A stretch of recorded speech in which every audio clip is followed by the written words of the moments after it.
الحمدللہ نحمدہ ونستعینہ ونستغفرہ ونعوذ باللہ من شرور انفسنا ومن سیئات اعمالنا من یہدہ اللہ فلا مضل لہ ومن یضللہ فلا ہادی لہ واشہد ان لا الہ الا اللہ وحدہ لا شریک لہ واشہد ان محمدا عبدہ ورسولہ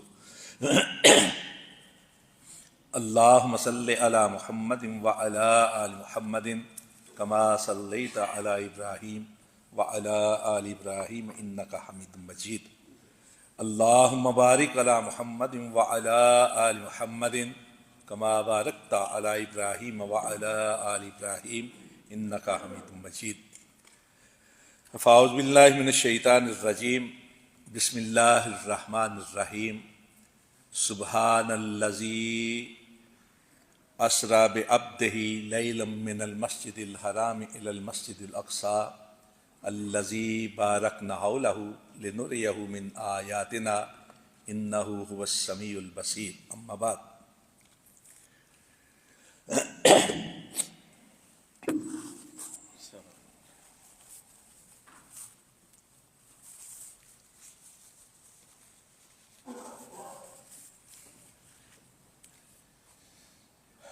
مغرب کے طلوع ہونے اور سورج کے غروب ہونے کے ساتھ ہی رجب مرجب کی 27 تاریخ شروع ہو گئی۔ آج کا دن 26 تھی، 27ویں رات۔ ہمارے بر صغیر کے بالخصوص اور جنوبی ایشیا کے علاقوں میں یہ بات معروف ہے کہ 27 رجب کو پیارے رسول صلی اللہ علیہ وسلم کو جو معجزاتی سفر کروایا گیا تھا، جسے معراج کہا جاتا ہے، وہ 27 رجب کو ہوا تھا۔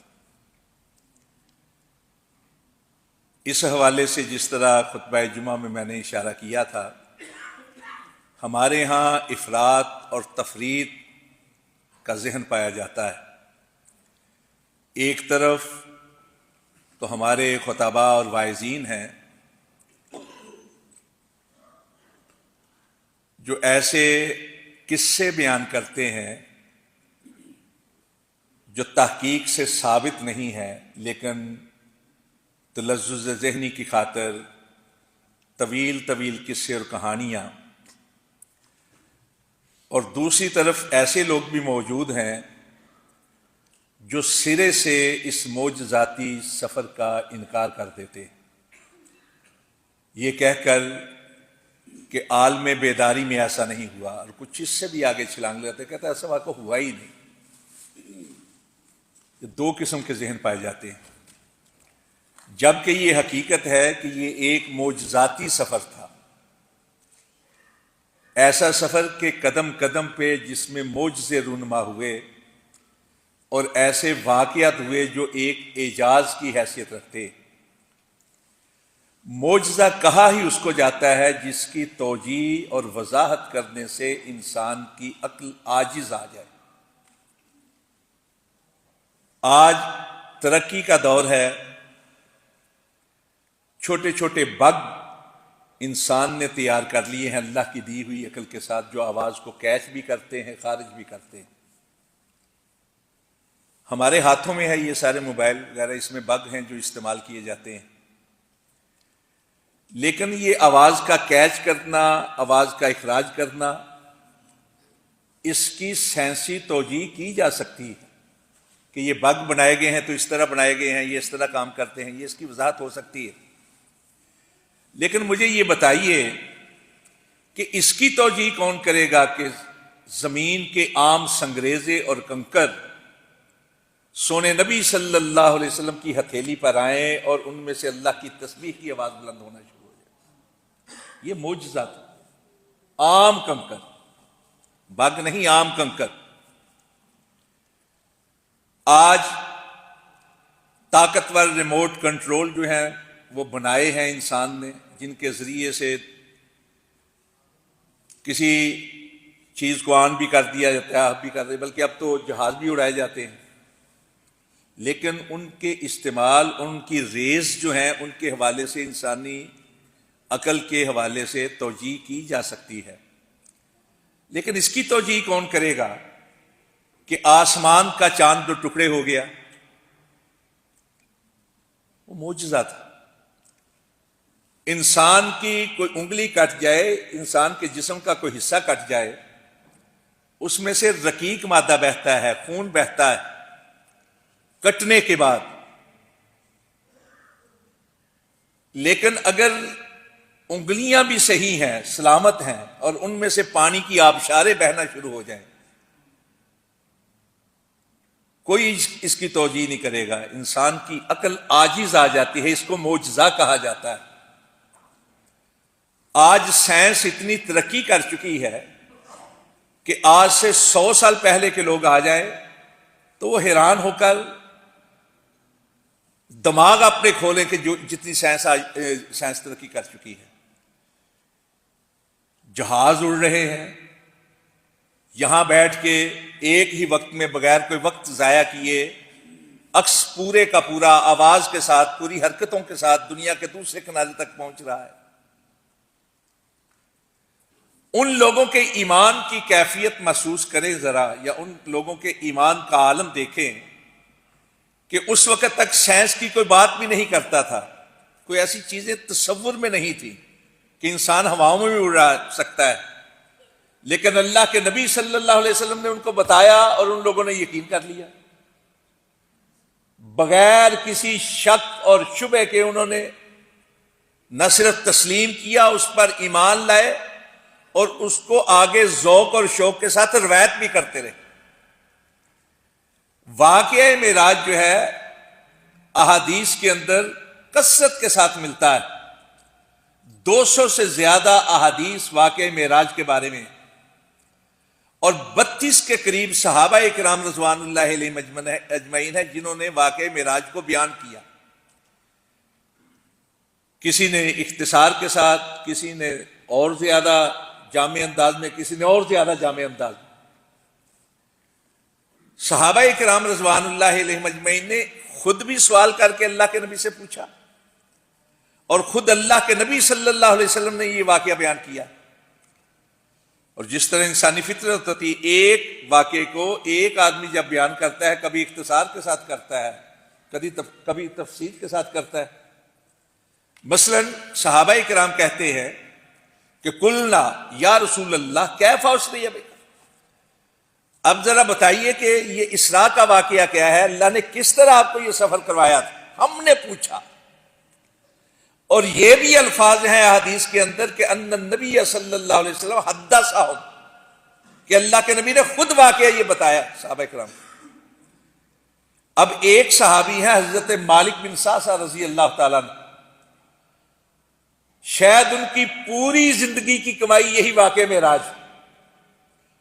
حضرت انس رضی اللہ تعالیٰ عنہ جو اللہ کے رسول کے خادم تھے، انہوں نے اللہ کے نبی سے براہ راست بھی اس واقعے کو بیان کیا ہے، اور حضرت مالک بن سعصع سے بھی روایت کیا ہے۔ یعنی روایت کا ایک انداز ہوتا ہے، جس سے سنا جائے اسی کو بیان کیا جائے۔ تو جو اللہ کے نبی سے سنا وہ بھی بیان کیا، جو حضرت مالک بن سعصع سے سنا وہ بھی بیان کیا۔ صحابہ کرام رضوان اللہ علیہم اجمعین میں یہ شوق پیدا ہو رہا تھا، ذوق تھا کہ واقعہ معراج کے بارے میں جانے، سنا۔ انہوں نے کسی انسان کو ہواؤں میں اڑتا ہوا نہیں دیکھا تھا، اس دور کے اندر یہ سائنس کی ترقی نہیں تھی جو آج ہے، لیکن ان لوگوں نے پورے تیقن کے ساتھ اس کو قبول کیا، اس پر ایمان لائے اور اس کو آگے بیان، ایک لمحے کے لیے بھی شک کا انہوں نے اظہار نہیں کیا۔ کیسا ایمان تھا ان لوگوں کا! آج ہم سب کچھ اپنے سامنے دیکھتے ہیں، اپنی نگاہوں کے سامنے دیکھتے ہیں۔ آج ہم انسان کو اڑتا ہوا بھی دیکھتے ہیں، پہلے سے کہیں زیادہ رفتار کے ساتھ اڑتا ہوا دیکھتے ہیں۔ اب ہم اس سے بھی تیز رفتار طیارے بنانے کی طرف جا رہے ہیں۔ کل تلک یہ ہوتا تھا کہ فیکس مشین جو تھی وہ دنیا کے ایک کونے سے تحریر کو بے عین ہی وقت ضائع کیے بغیر دنیا کے دوسرے کونے تک پہنچا دیتی تھی۔ اب تو یہ کوششیں کی جا رہی ہیں اس پہ اپنا باقاعدہ کہ انسان کو کس طرح سے ریس کی شکل میں ایک جگہ سے دوسری جگہ منتقل کیا جا سکتا ہے. سائنس فکشن پر باقاعدہ فلمیں بن چکی اور پہلے خیالات آتے ہیں، بعد میں اس کے اوپر ایجادات ہوتی ہیں. اب جو کتاب تھی الف لیلۃ و لیلہ، جس کو الف لیلہ کہا جاتا ہے، اس میں اڑنے والے قلین کا تذکرہ تھا، اس میں اڑن کٹولے کا تذکرہ تھا، اس میں جامع جمشید تھا جس کے ذریعے سے وہ دوسری جگہوں کو دیکھ لیتا تھا، جبکہ چیزیں اس وقت موجود نہیں تھی. یہ اڑن کٹولے تو بعد میں ایجاد ہوئے ہیں، یہ کیمرے اور ٹی وی تو بعد میں ایجاد ہوئے. پہلے خیال آتا ہے نا کہانیوں کے اندر، ایسے ہی تیاریاں کی جائیں. آج کی اس ترقی کے باوجود ہمارے دلوں کے اندر کس طرح شکوک و شبہات ہیں اور ایمان کی کمزوری کی کیا کیفیت ہے کہ ہم اس پہ یقین کرنے کے لیے تیار نہیں. جس اللہ رب العزت نے انسان کو ایسی عقل عطا کی ہے کہ جو اپنی عقل کو کام میں لا کر ایسی محیر العقول اشیاء کو ایجاد کر رہا ہے، اس کی قدرت پر یقین نہ ہونے کا باعث ہے کہ آج ہم شکوک و شبہات کا اظہار کر رہے ہیں. اگر اللہ کے نبی صلی اللہ علیہ وسلم نے عالم بیداری میں معراج نہ کیا ہوتا تو کفار کیوں مذاق اڑاتے؟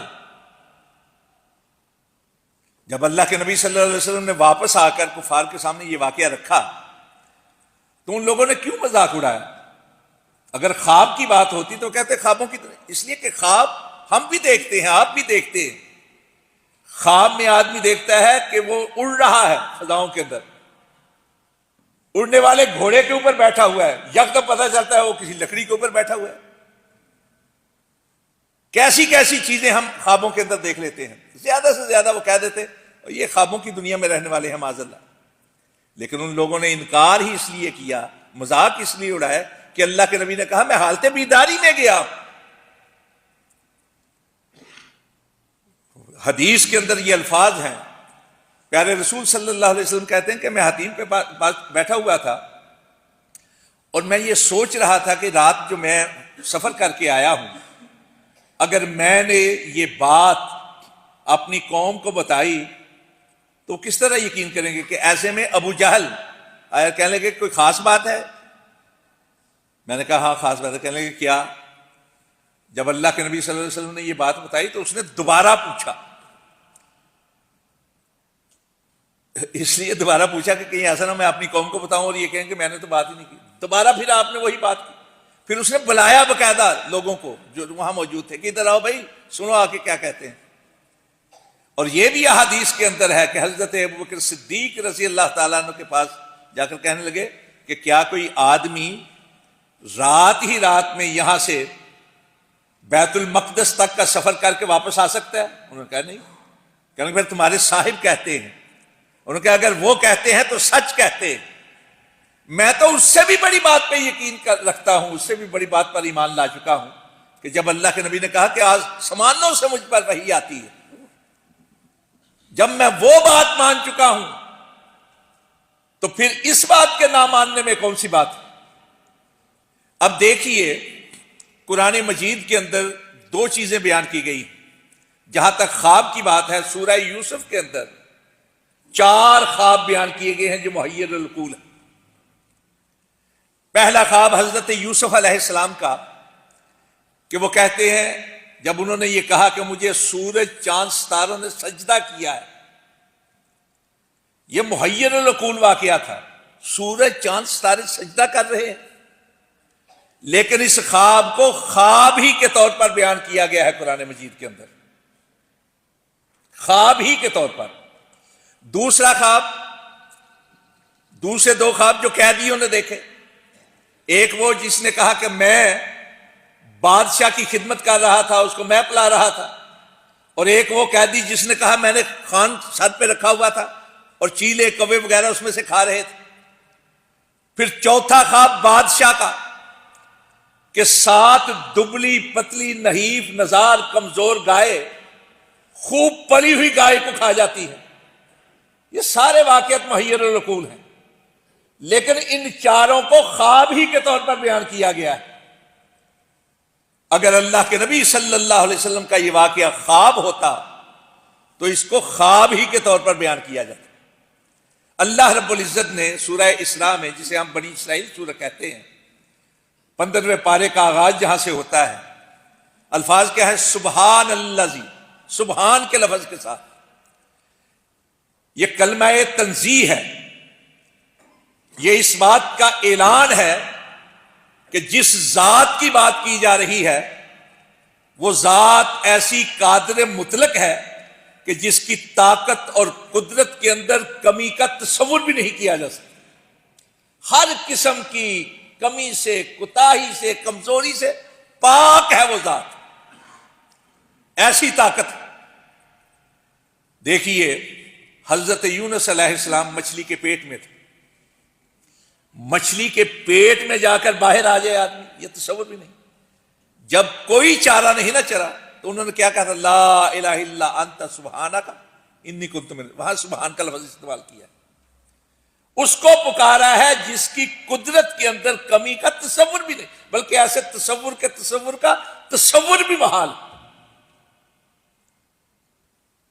اللہ کی ذات کہہ رہی ہے کہ ہم نے رات کے حصے میں اپنے بندے کو سیر کروائی ہے۔ اسراء کا معنی ہوتا ہے رات میں سفر کرنا۔ قرآن مجید میں ہے، سورہ دخان میں ہے، سورہ ہود وغیرہ میں حضرت موسیٰ علیہ السلام کو کہا فَأَسْرِ بِعِبَادِي لَيْلًا، میرے بندوں کو لے کر نکل جائے رات میں، بنی اسرائیل۔ حضرت لوط علیہ السلام کو کہا فَأَسْرِ بِأَهْلِكَ بِقِطْعٍ مِّنَ اللَّيْلِ، رات کے سفر کو اسراء کہا جاتا ہے۔ اللہ رب العزت کہہ رہے ہم نے سیر کروائی۔ ہو مسلم، اللہ اور اس کے رسول پر ایمان کا اظہار کرنے والا، اور پھر یہ اس کے ذہن کے اندر شک اور شبہ آ جائے کہ اللہ ایسی قدرت نہیں رکھتا معاذ اللہ، جس نے کائنات کو پیدا کیا ہے۔ ہم سائنس پڑھتے ہوئے نظریہ اضافت تو پڑھتے ہیں، ٹائم اینڈ سپیس کی باتیں تو کرتے ہیں، ہم یہ بھی مانتے ہیں کہ جب نکل جاتا ہے آدمی ٹائم اور سپیس کی حد سے تو پھر وقت کی کوئی حیثیت نہیں رہتی، لیکن ہم یہ بات ماننے کے لیے تیار نہیں کہ جس نے ٹائم پیدا کیا ہے، جس نے سپیس پیدا کی ہے، کائنات پیدا کی ہے، وہ اتنی قدرت نہیں رکھتا معاذ اللہ کہ اپنے بندے کو سیر کروا سکے۔ سٹاپ واچ ہم دیکھتے ہیں کھیلوں کے اندر کہ جس کو چلا دیا جاتا ہے، روک دیا جاتا ہے، تو جس نے وقت پیدا کیا ہے وقت کو نہیں روک سکتا۔ دو چیزیں ہیں قرآن مجید کے اندر، ایک ہے طے زمانی، ایک ہے طے مکانی۔ ایک وہ واقعہ ہے جہاں زمانے کو طے کر دیا گیا، طے کر کے رکھ دیا گیا، اور ایک وہ ہے جہاں مکان کو، فاصلے کو طے کر کے رکھ دیا گیا، لپیٹ کے رکھ دیا گیا۔ طے زمانی کے دو واقعے ہیں قرآن مجید کے اندر، ایک سورہ کہف کے اندر، ایک حضرت عزیر علیہ السلام کے واقعے کے اندر۔ کائنات چل رہی ہے، اصحاب کہف نیند میں چلے گئے ہیں، ان کے لیے ٹائم جو ہے رک گیا ہے۔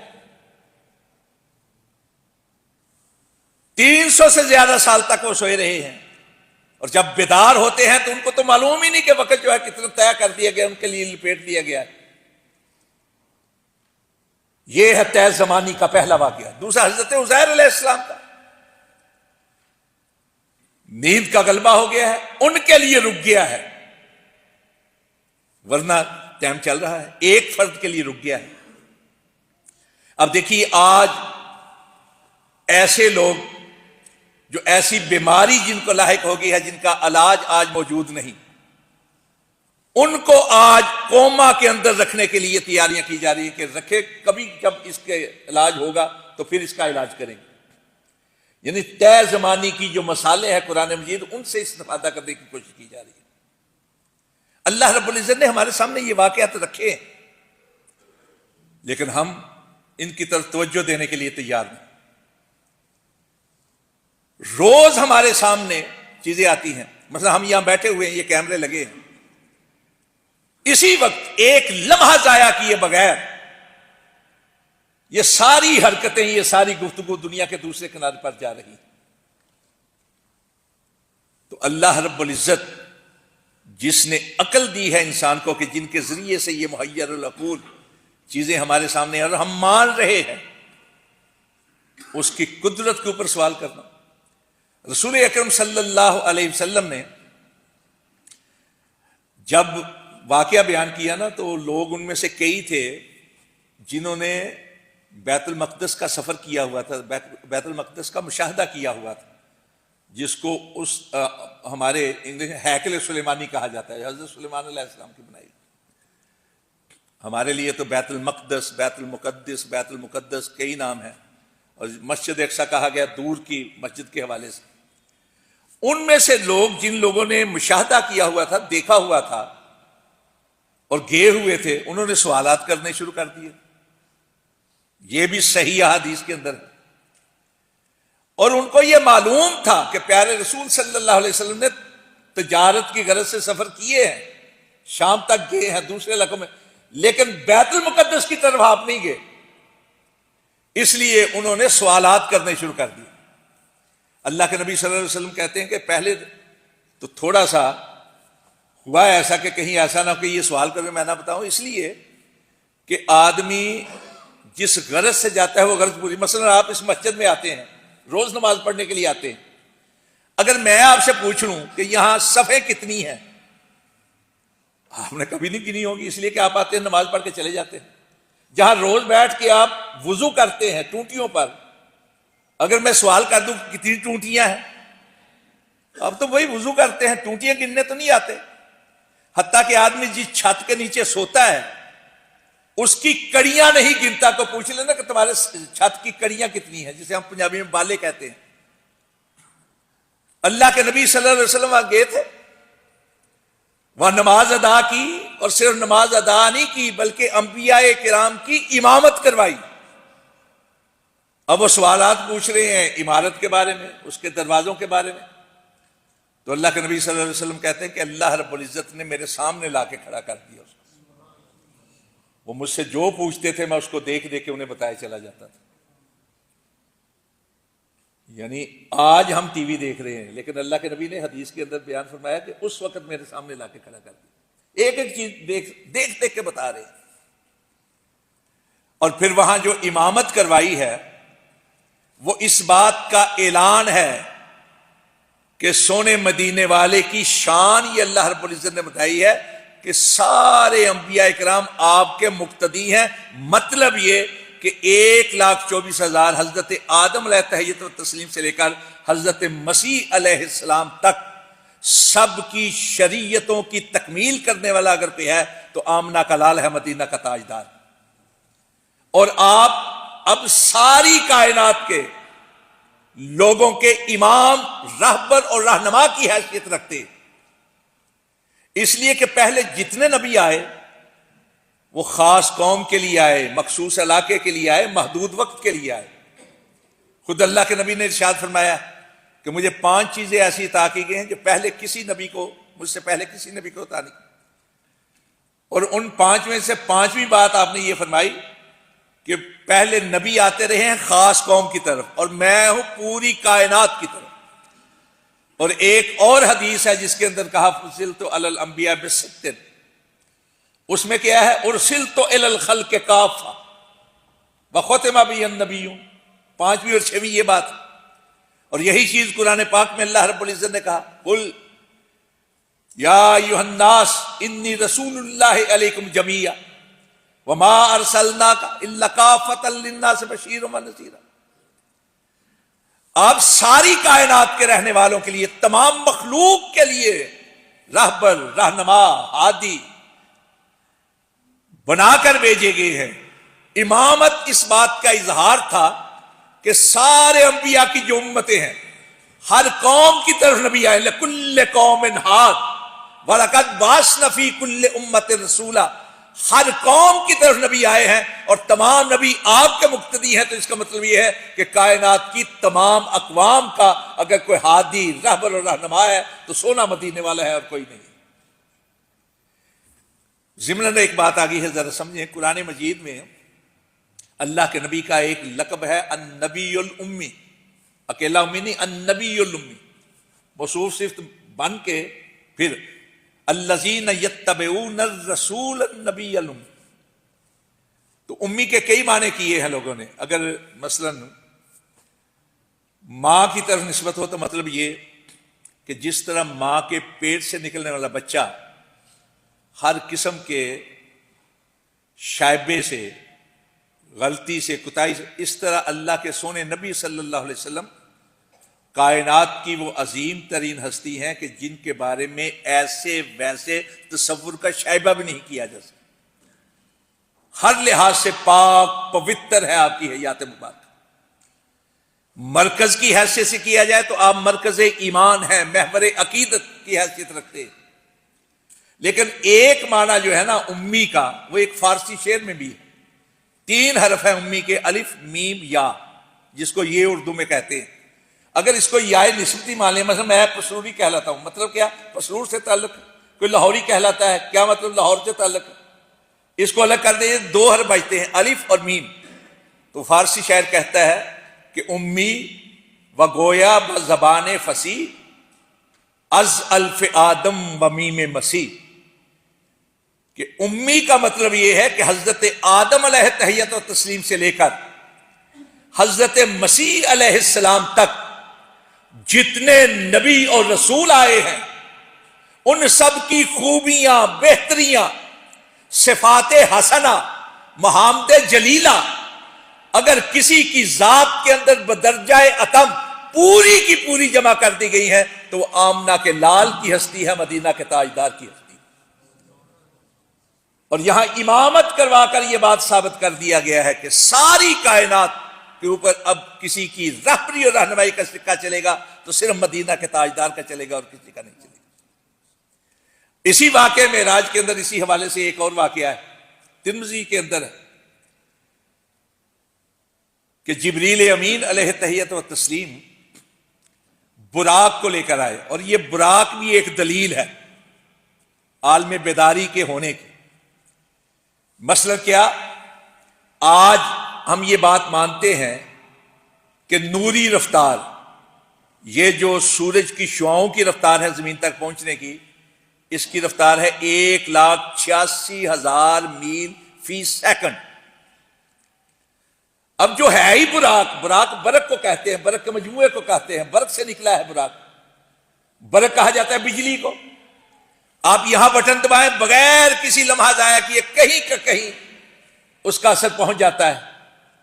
جو ہے ہی براق، جس کو لایا گیا ہے اللہ کے نبی کی سواری کے لیے، اس کی رفتار کا کیا عالم ہوگا؟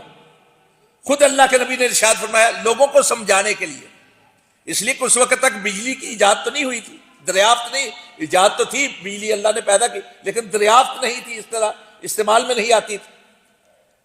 فرمایا کہ جہاں اس کی نظر پہنچتی تھی وہاں اس کا قدم پہنچتا تھا، اتنا تیز رفتار تھی۔ بجلیوں کے مجموعے کے اوپر آپ سوار ہوئے ہیں تو وقت کی کیا حیثیت رہ گئی؟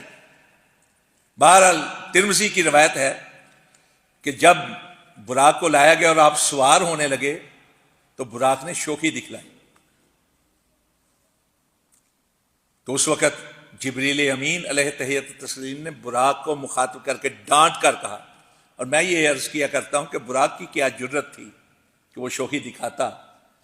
اس کی شوخی سبب بنی ہے حضرت جبریل امین علیہ السلام کے اس کہے کا جو اس روایت کے اندر ہے۔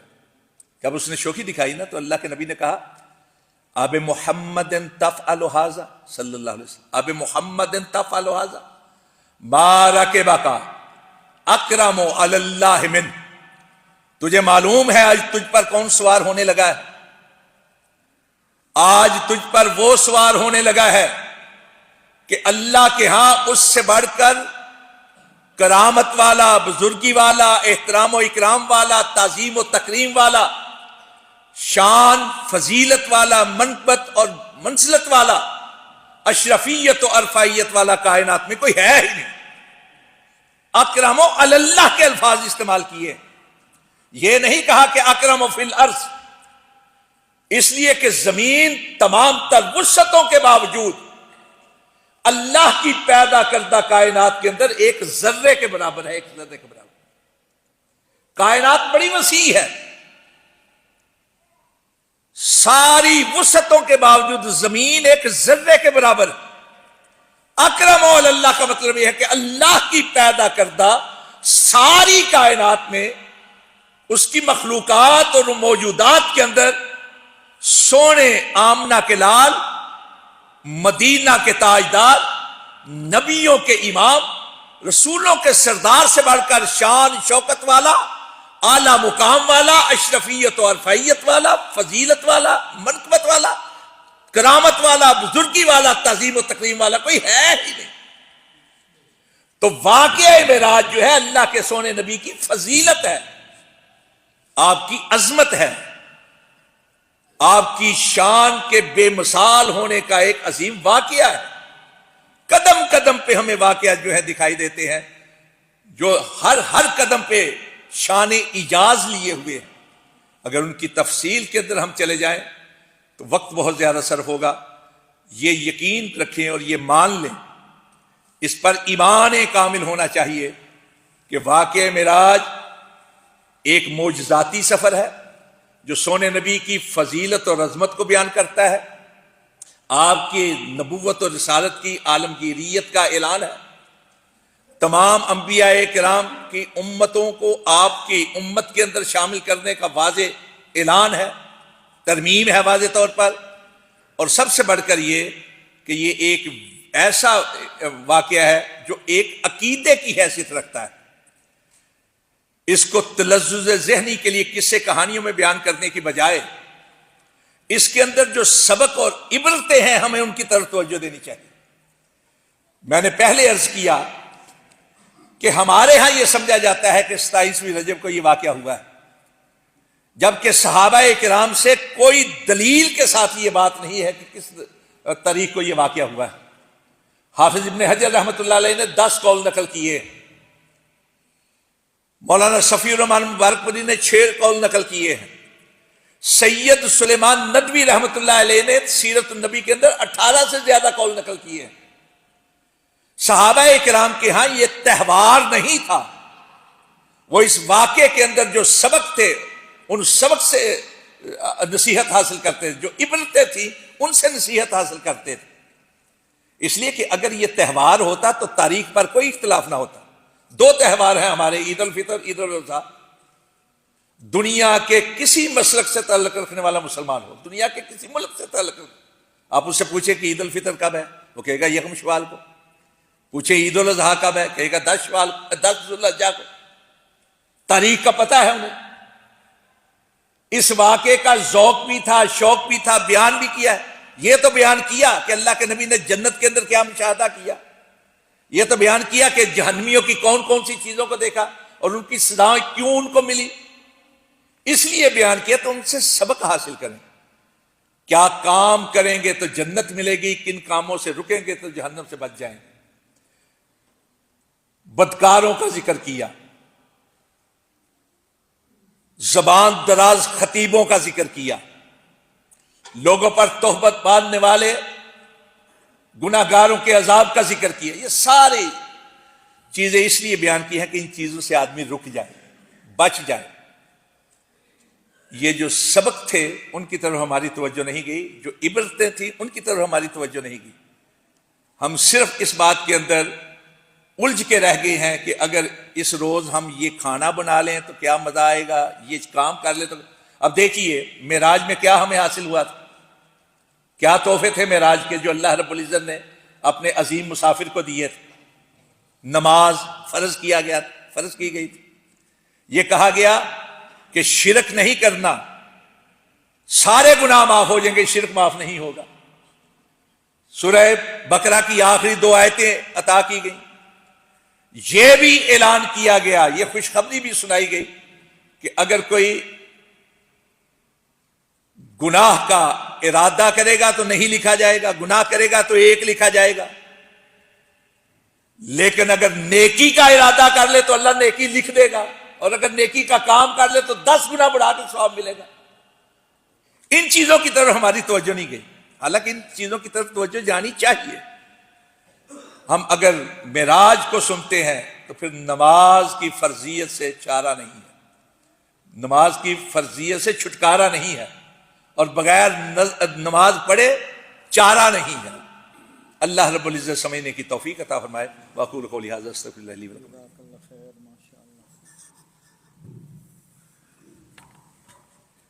جزاکم اللہ خیر۔ محترم رانا صاحب نے بڑی جامعیت کے ساتھ قلیل وقت میں بہت ساری باتیں بیان کی ہیں۔ اللہ ذوالجلال ہمیں ان کو یاد رکھنے اور ان پر عمل کرنے کی توفیق عطا فرمائے۔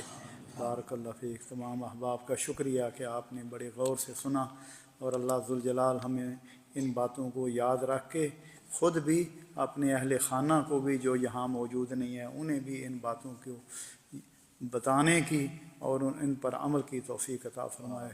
وجزاک جی شیخ صاحب سے سوال ہے کہ اس رات کو جو لوگ عبادت کرتے ہیں اور اگلے دن کا روزہ رکھتے ہیں، کیا اس کا شریعت سے کہیں کوئی حکم ہے؟ یہ آپ بھی جانتے ہیں کہ جب ایسی احادیث موجود ہی نہیں ہے دن کے حوالے سے تو ایسی چیزیں کہاں بیان ہوں گی۔ یہی وجہ ہے کہ حضرت ملا علی قاری حنفی رحمۃ اللہ علیہ، ابن جوزی، طاہر پٹنی، حتیٰ کہ مولانا عبدالحی لکھوی حنفی رحمۃ اللہ علیہ نے، اور شیخ عبدالحق محدث دہلوی جو تھے، انہوں نے اپنی کتابوں کے اندر ایسی چیزوں کو موضوع قرار دیا ہے، ان کا حقیقت کے ساتھ کوئی تعلق نہیں۔ باقی آپ راتوں کو ویسے اٹھیں، رات کے آخری پہر جو ہوتا ہے تیسرا پہر وہ قبولیت کا وقت ہوتا ہے، اللہ روٹین ہے وہ تو کر سکتے ہیں، کریں، لیکن اس رات کے حوالے سے ایسی کوئی چیز ثابت نہیں۔